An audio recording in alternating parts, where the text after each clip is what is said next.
Barry Bryson again, hoping you'll join me for another 5 good minutes in the Word. Thank you for being here today.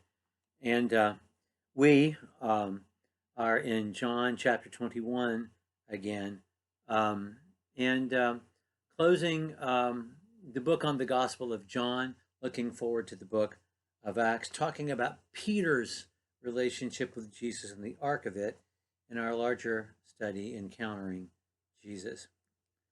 So, John chapter 21, we started talking about it yesterday, how they had gone back to the Sea of Galilee. Peter, Andrew, James, and John, Thomas, and others to fish, which is what Peter, Andrew, James, and John, and perhaps the others had been doing before. Jesus called them to be apostles. And then meeting Jesus on the beach, having the great catch of fish, just like they did in Luke chapter 5 when they first left everything on the beach to follow Jesus. And we saw yesterday Peter throw himself into the sea to get to Jesus as quickly as possible and haul that great catch of fish by himself onto the shore because Jesus asked for some fish. And we saw how much he still desperately loves Jesus. But things aren't right yet between the two of them. There's unfinished business. You remember, Peter has denied Jesus 3 times. Luke tells us that when the cock crowed after that third denial, that their eyes met, and that Peter went out and wept bitterly. Jesus had told Peter he would do this. In fact, he told Peter many things, all the apostles, that he was going to have to be crucified, that he was going to raise the third day, but they didn't admit it into their belief system, into their consciousness until after it had already happened. Peter denied Jesus 3 times. Today, he gets to tell him he loves him 3 times. Although in the moment, I don't know that he caught that. But by the time we meet him in Acts chapter 2, this is a guy who knows what the gospel is and what it means and shares it with others. It's a beautiful, beautiful moment that we have in John 21. They've had breakfast on the beach. Jesus is eating with them. So we have an experience of the corporeal body of Jesus being able to eat and drink, so that's interesting.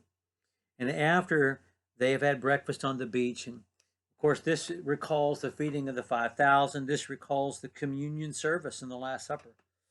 After they've had breakfast on the beach, Jesus talks to Peter. They have this private conversation, the kind of private, lengthy conversation that you really only find in John's Gospel.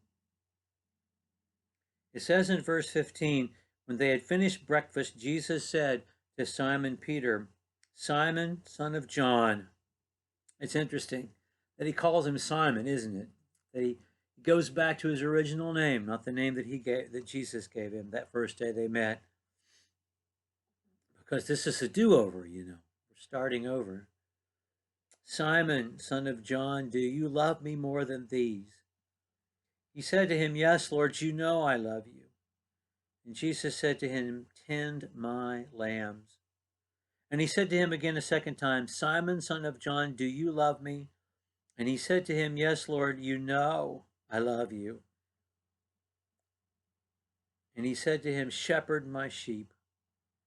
And he said to him a third time, "Simon, son of John, do you love me?"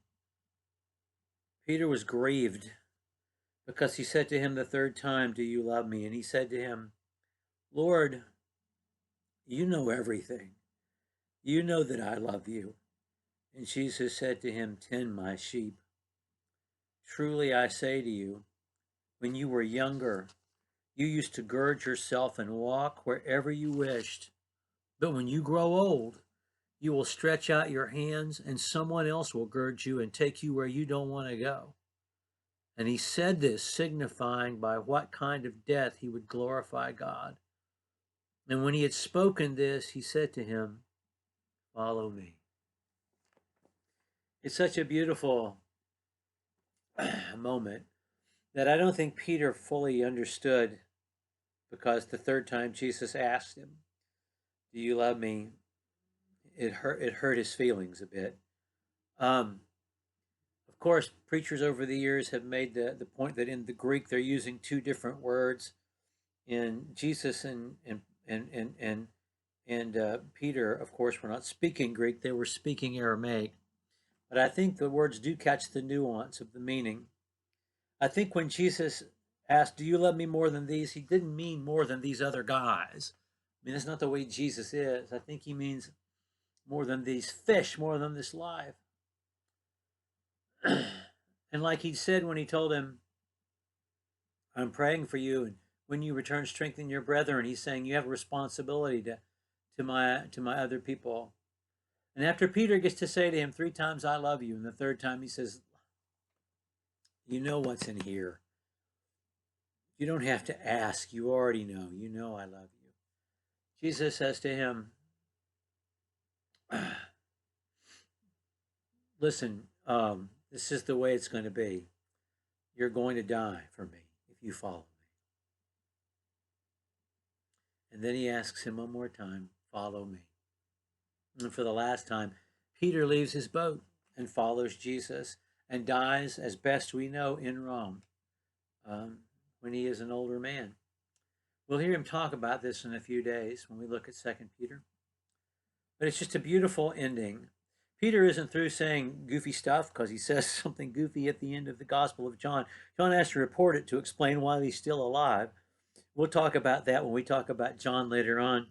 But I just love the way we get to leave Peter and Jesus today. It really prepares us for Acts chapter 2. We'll talk about that tomorrow. I've taken nearly 7 minutes of your 5 good minutes today, but I won't apologize. We'll see you next time.